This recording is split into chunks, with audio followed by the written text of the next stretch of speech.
Okay, good afternoon, everyone. Thank you for your joining our Friday lunchtime webinar. Today, we're going to be looking at the top hidden gems in Land App. This webinar has really come about because over the last 12 months, we've done a lot of development and we've been trying to articulate as much as possible when we've released things, but especially for any workflows that we've added just for particular clients that are available on the software. We sometimes have missed off little bits. So we thought this would be a nice 45 minute webinar. Little structure. It's going to be 10 defined units, but it's really going to be showing off some of the more niche ways you can be using the Land App. Before I do, as per usual, this is a webinar, so your camera and microphones will remain off. So please don't worry about eating or having a cup of tea while this is going on. It's meant to be a nice informal instruction video. We are really wanting to engage with you though, so there will be a dedicated Q&A function, a Q&A section at the end. So please do use the Q&A function at the bottom of your screen. I will be hanging around until around 2 o'clock if we finish on time. So if there are any more questions, happy to have a conversation. And as per usual, the recording will be added to YouTube. I think we're just about to upload the recording from last week's webinar, and then that should all be up there today. So expect there to be about a week between now and then. And please do answer any feedback questions that you may be met with when you leave the Zoom session. So the contents of today really, as explained on the invite, we're just going to cover 10 weird and wonderful things you can do on the Land App. I'm going to go through how you can import attributes from data layers, adjusting the size of rectangles and circles. We did a webinar last week on map and maps, but a real quick just recap on the map and maps function for those of you that weren't there. Looking at how you can identify who owns certain parcels of land using the Her Majesty's Land Registry. And you can also use information from there to request deeds from the registry itself. Also then about data layers reporting, field parcel numbers, tracing OS master map and buying OS master map, photo uploads, and then the final section, which will probably be the longest section, spend about 10 minutes. I just want to show you the integration API. And if you're not from a tech background, please don't worry, I'm not going to be showing you about how to wire it in. I just want to show you what the API can do as a demonstration. Okay, well, let's dive straight in. So unlike usual, I'm going to start today just on a pre-populated map, just to save me doing those normal imports. But I basically just I've got a farm downloaded. I've got the land registry outline, and I've also imported the SBI number and got a bit of a BPS project. If you don't know how to do that, please don't panic. There's lots of webinars that are available through the help function at the bottom right. So if you want to know how to upload RPA field, how to download, sorry, your RPA field boundaries or use the HM-Reg titles, please do just search for articles within here. So the first section I wanted to quickly show you is you can import attributes from data layers. And this can be useful for a number of different ways. And I'm actually just going to show you what it is and explain a bit more about the value. So for example, on this farm, there's a number of buildings within here, and we've got a data layer for listed buildings. And you might be working with a client where you want to extract the information from this listed building to your project. So the information that's stored on the right-hand side can actually be duplicated automatically to any buildings that overlay it. And so just to show you that, I've got this one building here that's listed as a building on my UK Hub baseline, but actually on my data layer, it's also got a listed building behind it. So what you can do on your UK Hub baseline, bear with me 2 seconds.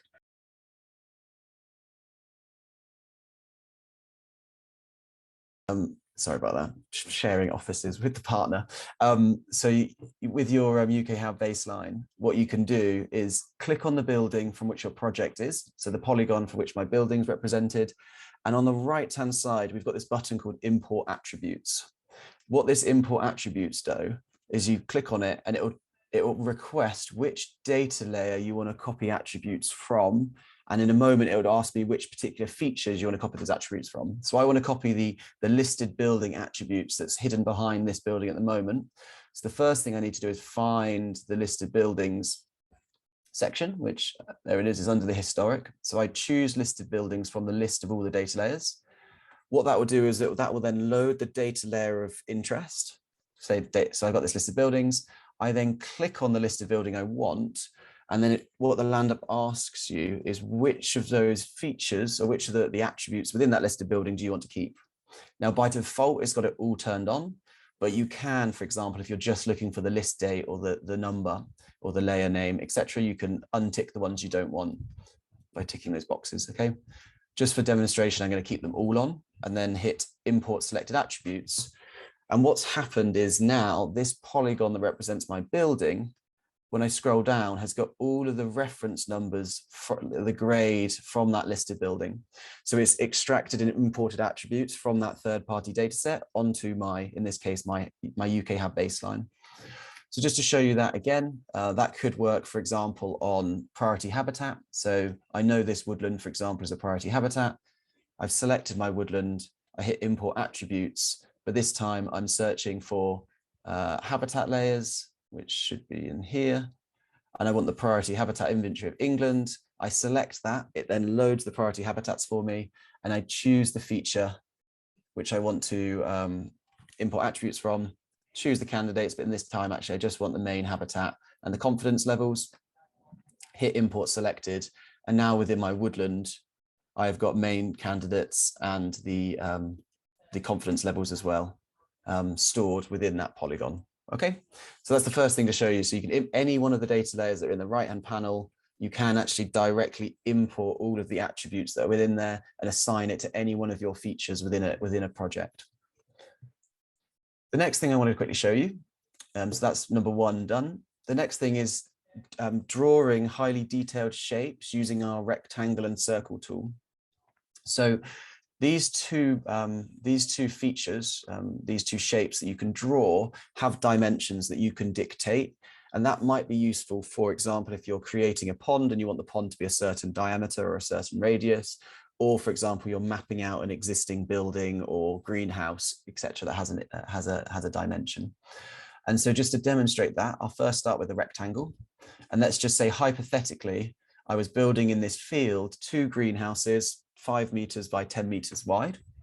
What I first do is I click to start drawing and I choose the angle I want the greenhouse. And bear in mind, we can later in a moment, adjust that. But let's just say hypothetically, I wanted the greenhouse to go like this, but I wanted it to be 5 by 10. The first thing I've done is I've just drawn a random shape. I've not worried about the size of it to start with, but I then hit finish. When I hit finish, now on the right-hand side, I've got the option for widths and heights. So within here, I can now change the width to be 10 and the height to be 5, or I can't remember what I said, 5 or 10. Maybe I want to change those around 10 and 5. But what that's now doing is that's now to the 2 decimal places of a meter, you can dictate the width of that rectangle and the length of that rectangle. And so, yeah, that could be my one greenhouse. And I mentioned that you can rotate things. So let me just rotate a feature to maybe be where I want it. And then I said I wanted 2. I can use the duplicate tool once I'm happy with that. And now I've got 2 identical greenhouses, both 5 by 10. Okay. So that's one use for the rectangle. Another fun one, which I actually demonstrated during the Countryside Stewardship webinar, is that you can use those rectangles to kind of make more efficient farming parcels, and then maybe identify where there's opportunities for squaring off fields. So hypothetically, let's just use this field parcel. At the moment it's grassland, but let's just say hypothetically it's arable. And I was trying to identify how much area I could put into a stewardship option around the outside. So first I select the parcel, I then hit draw and choose my rectangle. I would always follow the longer length first, and then it's a bit easier to measure up, like so, and like so, double click to finish. Okay. And so what you can do from here is you can adjust it both by using the move and rotate function. So I can move it slightly this way, but also you can adjust the width and height. In this case, actually the width is is the bigger one and the height's the shorter one. But you can actually then round that off to exact figures. So for example, actually, if I had a boom width that was 30 meters, I could make my height, which is actually the width of the field, a multiple of 30, which actually in this case could be 120 meters. Now I know I can get exactly 4 passes through this field. And this is, by the way, underpinned by Ordnance Survey data. So this is highly accurate. So I can get 4 passes up and down this field. I can maybe adjust it slightly more, maybe rotate it a little bit, just to make it a bit more flush to the corner. Once I'm happy with that, I can then subtract like so. And this could hypothetically be where I put my cereal crops, and the outside I could dictate to, wildflowers. Again, hypothetical situation, but you can use those rectangles to make quite accurate plans. And whether that's for yourself or your client, you've now identified an efficient rectangle within that field and identified the extra area around the outside that it could be used for other things like set aside. One point of note, as soon as you assign the polygon, the ability to change the widths does disappear. So the land app changes it from being a rectangle into being a polygon called cereal crops. So as a note, just make sure you get the shape first before you assign it. That exact same principle works for circles. So when you draw a circle like so, you can draw it, but then also you can dictate the radius as well of that circle. And that updates. And again, you're able to do that to 2 decimal places. That circle can then be moved. I mean, you can rotate the circle, but it won't really won't make much difference. So that's really using the circle and the rectangle to dictate the exact lengths. And one final point as well is, if you do drop a point, you can actually add a buffer around a point for the radius as well. So that's another way of drawing an accurate circle, where you can draw a point, then add a buffer to it. So that could be a standing field tree, and I'm adding my buffer for my stewardship options. Okay. The third thing I wanted to just quickly remind you of is Map of Maps. I announced last week that we're actually making Map of Maps available to all subscribers. So at the moment it's behind a paywall, even if you're on a subscription, but due to feedback, we're hoping by September, end of September, everyone who's on the subscription will have access to Map of Maps.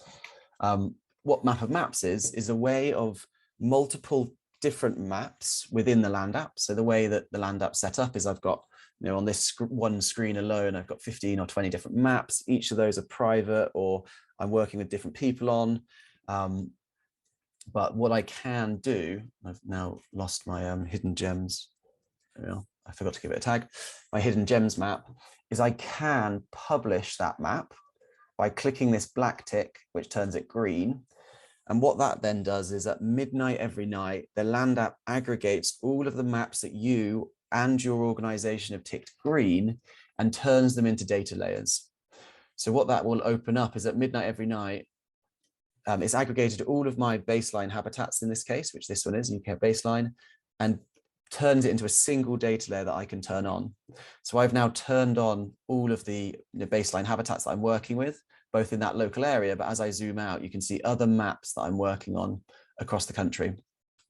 So there's different maps, and there is actually, I did a bit of a silly block during the demo last week that I haven't deleted. But that Map of Maps is triggered by this publish button. When it's within your organization, you can always publish. So you've always got permission if it's within your organization, i.e. on a subscription, or you are allowed to publish people's data if they're outside of your organization. Say a farmer invited you as a professional into the map, or vice versa. They just need to make sure when they add you as a collaborator, say I add Tim, they've given you publisher permission. If they've given you publisher permission, you can go into their map and tick that green, that black tick green, which then makes this, overarching view of potentially a portfolio, or, at the more local level, those different groups or individuals you're working with.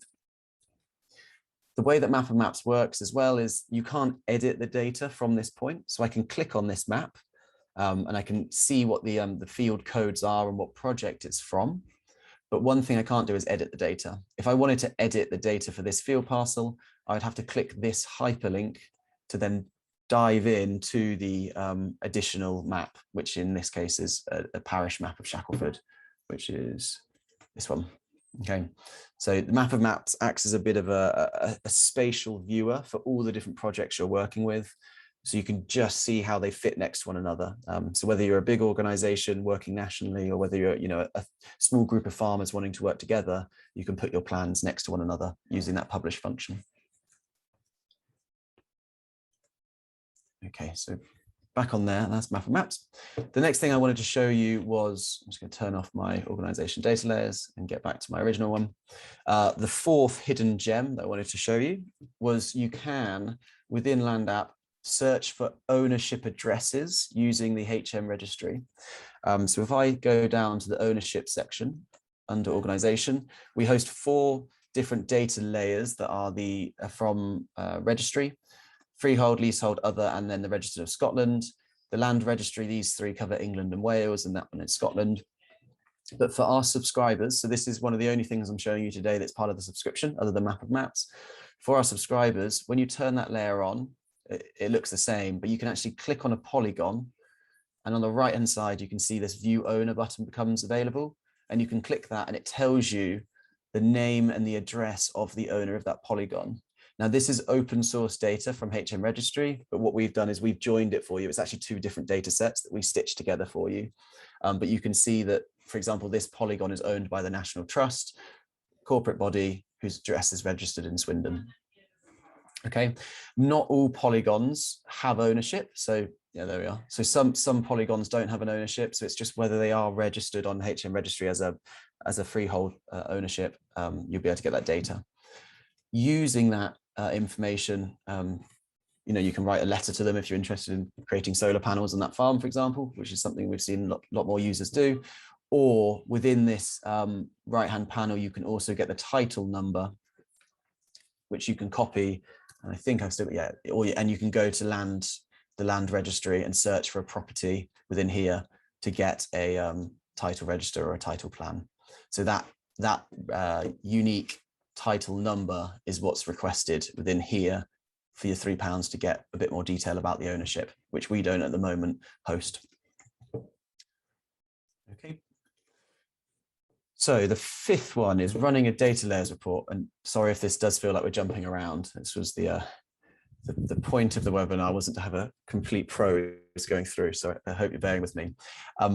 What you can do, and this is another thing that we announced last week that will be available for free for subscribers. So at the moment, it will be coming, I'll hit a paywall in a minute, but hopefully by the end of September, that's removed, again, due to feedback. I wanted to show you the process anyway, is up in the top right-hand side, you've got this button called reports.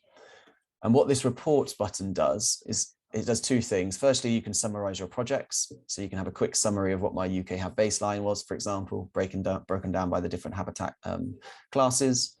But the main thing I wanted to show you today is that there's this data layers tab.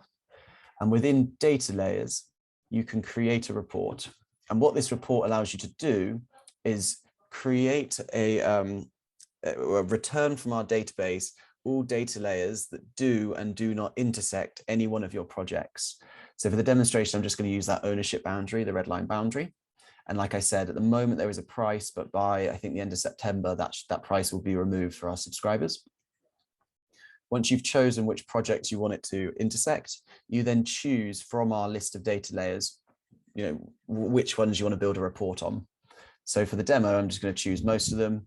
And you can, by the way, within geology, maybe just choose that you want the English and the radon one. So you can be a bit more bespoke, or if you take the top one, it chooses them all. The way the pricing logic is at the moment, you have to pay per data layer. So if you're running it between now and then, just maybe don't leave on the Scottish one if you're running it for just someone that's in England, etc., etc. So you can run it for all these things.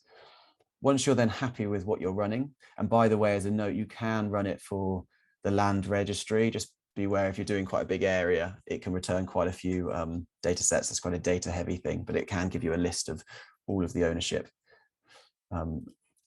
that's found within your boundary and water. So I've chosen my data layers. At the present, that would have cost me £13.06. I wanted to show you what the output looks like.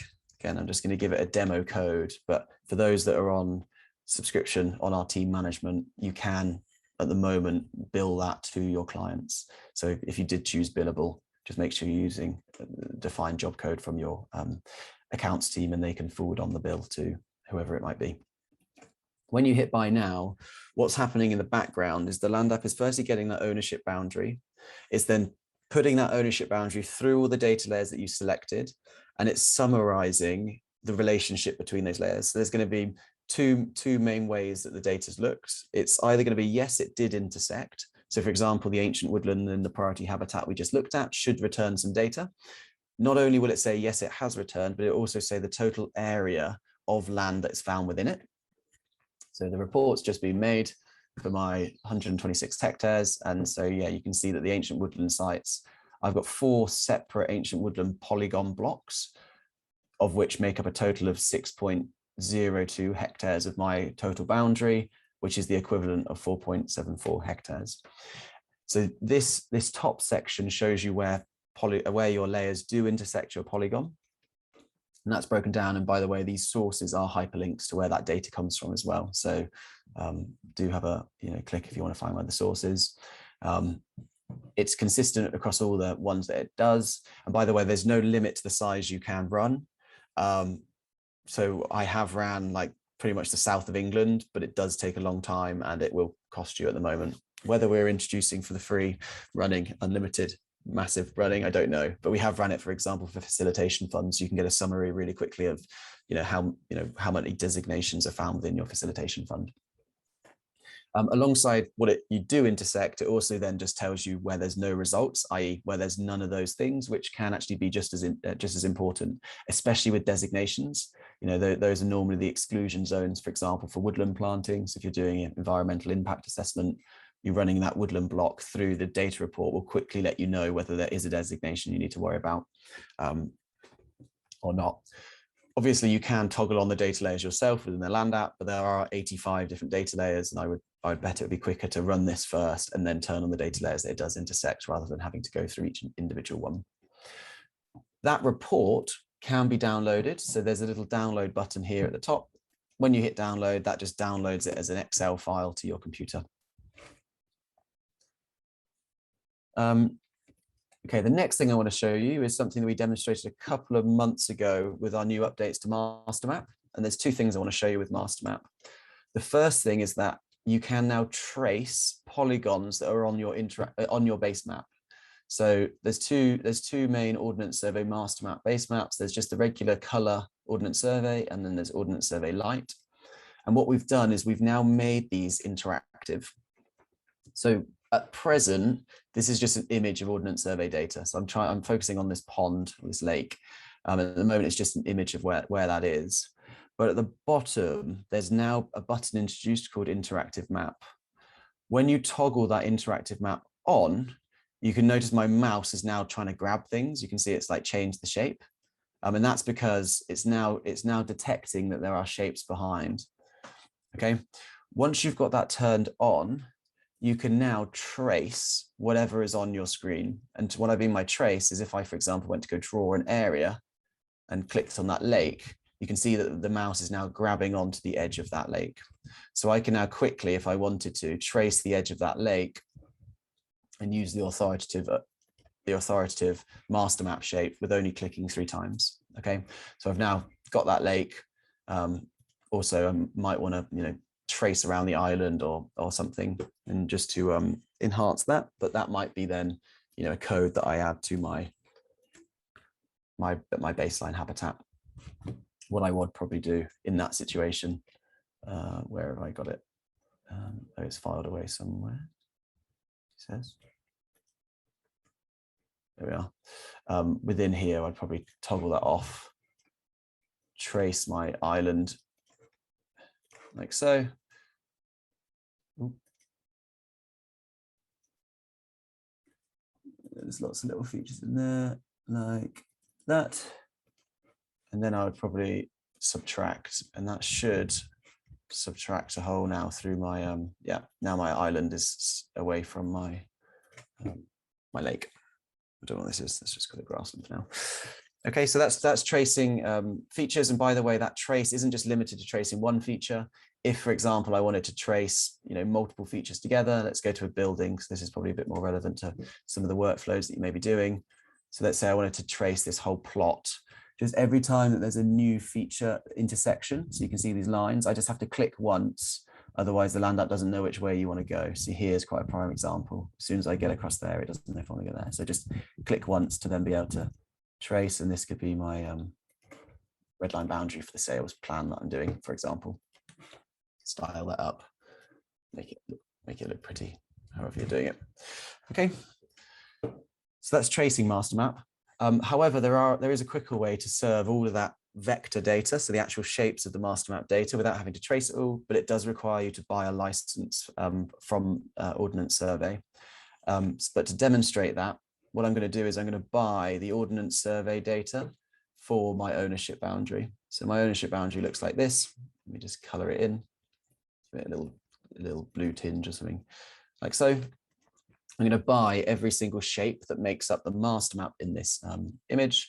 And the way I do that is I go to the top button here, hit buy data, choose master map topography, select my project. So in this case, I want to choose it on ownership boundary. You can obviously do it on anything else. You can, by the way, as well, buy all the data that falls within a square box, and you can edit the square box if you wanted to buy, for example, that instead. Can, but I'm going to do project. You then define what the intersect setting means. And what that means is whole features will leave any straggly bits of data that maybe leak outside the red line boundary, but do have a part of their polygon in or a line. And that normally happens with like ditches and streams. So you get something called like a fuzzy edge, or to make it a bit cleaner, use cut features. And what we then do is we just do a hard cut on the red line. Anything that goes outside is excluded. So I put cut features, give it a project name, demo Slades. I then given a quote for how much that data will cost me. So 126 hectares is £94 plus VAT. And that's a license for 12 years, by the way. 12 years, sorry, it's Friday, 12 months license. Again, you're then met with another confirmation of that. Just like those reports, you can make them billable to your client, or obviously absorb the cost yourself, and then hit buy now. What happens is a very similar principle to before. We just send that boundary to our database and we go and pick up all of the master map features that fall within that boundary.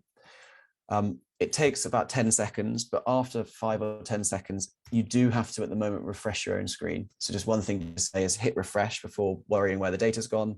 But you can see now I've been delivered 2 projects within my ownership boundary. So now, rather than having to trace those areas, I've now got all of the vectors that make up my ownership boundary. So you can see the detail that's given here, where the buildings are, etc., ponds, all very nice, woodlands, etc. And it comes as 2 separate layers for the labels as well. So you can print with and without labels if you need to. And the reason we're doing this is, one, you can then generate a quick report. So I can now quickly summarize using my project report generator, my OS master map area, and get a quick inventory of what's found within my boundary. For example, there's 37 buildings that make up 0.34 hectares, how much woodland, scrub, etc. is found within there. So that can act as a really nice, template to start drafting up sales plans, for example. Plus, you can therefore print on Ordnance Survey for free by using a blank base map. So for example, say I wanted to print a sales plan. I can't remember if my sales plan that I drew on ownership boundary is good, but I can, put the baseline on top of my ownership boundary and start doodling up. And I've got that, those master map shapes to kind of underpin my printing. So you've got that authoritative layers and shapes. But when you go to print, because it's on a blank base map, there's 0 cost associated with it compared to if I went to go print on OS base map at £9. Okay. But obviously that's only going to work for where you've purchased your area. The next thing I want to show you, and actually that could be relevant for related to the tracing that I've just done, is that you can generate, and I appreciate this is jumping around, you can generate field parcel IDs ready for an RLE1 form. So submitting RLE1 forms, time is probably ticking if you're trying to get it in before stewardship deadline, although some of you may be. No judgments here. I've been in your shoes before. That say, for example, that I was trying to register a new polygon of land on my BPS, or actually let's just hypothetically create an RLE1 form. Create an RLE1 form project. I'm then going to trace the new field. So I want to say I want to register this field parcel. So I firstly turn on my interactive map, hit draw, choose area, and then trace the field of interest, like so. Okay, it's just like that. That could be my field parcel. It's excluded some bits. Maybe I did want to include the woodland. I'm not going to get too caught up on it. But what the RPA need is the exact field number that this parcel represents. And obviously you can work that out yourself. But again, another little hidden gem is within the coordinate system at the bottom right-hand side here, you can access 4 different types of coordinates for the central point, which is where the X is marking. And there's the grid, the top one, this national grid field number, is that number that the RLR needs to register their field parcel. So all you need to do then is click that copy button, exit, and give, on your RLE1 form, label your field with the new field parcel number. So you don't need to go on to Grid Finder or whatever I used to do back in the day, Grid Reference Finder. You can use this national grid field number to do it. And while I'm here, just to make you aware, recently for subscribers, we've also done the same for what3words. So you can get the what3words location for that central point, which can be used to search the map. So if you send that to a colleague, you can search the map with what3words, and then that top one should zoom in. Yeah. So main thing I want to show you is, if you're doing an RLE1 form, or you want to you're trying to redistribute your grid numbers or your field parcel numbers, we automatically generate those for you in that coordinate system. Okay, so there's 2 more left. There is uploading photos. So, and by the way, photo uploads is going to go through a bit of a revamp over the next 6 to 8 weeks in line with the mobile app that's coming out. But just to make you aware that you can, and you have been able to for the last 4 or 5 years, upload photos onto Land App with geotags that will automatically drop that photo on your map where they were taken. This does, as a note, require the device you take it with, so your smartphone, require you to have that setting turned on. So if you're on Android, there's a little settings within your camera tab, and if you're on Apple, similar. You just need to make sure the georeferencing is switched on. From experience, I think Apple automatically does it and Samsung doesn't. So if you're on a Samsung or an Android, you just need to make sure that georeferencing is turned on. But once you have done that and you're taking photos, I'm just going to create another blank map to upload my photos in. Rename photos. What you can do is you can upload photos to the project, and you can do that by clicking the 3 dots next to your project and hit upload photo. Within here, you then can choose which photo you want to upload. So if I go into georeference photos, Norney Farm, I think this one is probably not on this farm as such yet. It's a bit far away, but it drops a pin. It drops a little photo icon where that photo was taken. So you then get a storage of where you've taken that photo. In the new update, just as a note for those users that have already been using that function before, we are going to enable multi-photo upload. So at the moment, it's 1 by 1. In 6 to 8 weeks, you will be able to upload on bulk. I'm not sure how many the maximum is, but you will be able to upload maybe 50 or 100 photos at once, that then we'll just drop them all as a single project. And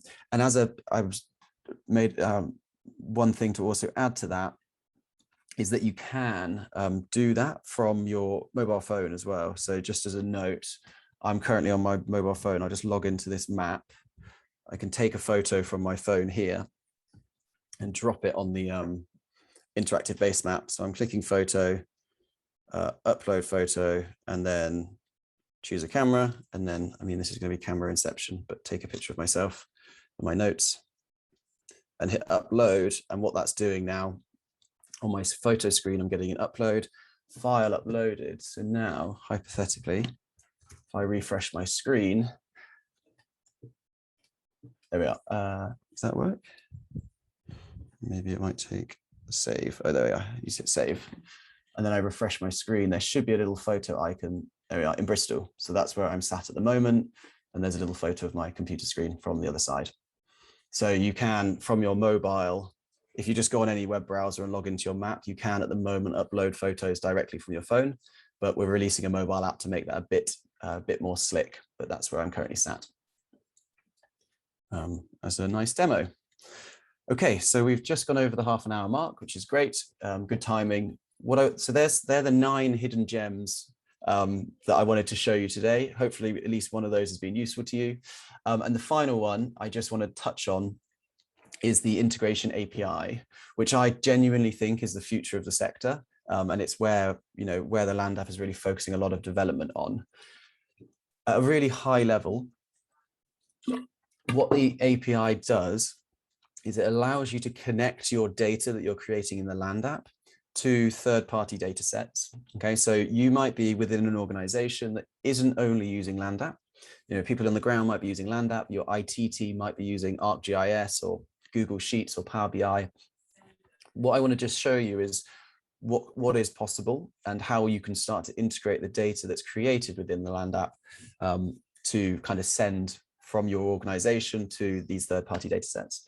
And by the way, this can work the other way around. So we have got integrations from ArcGIS back to Land app as a note.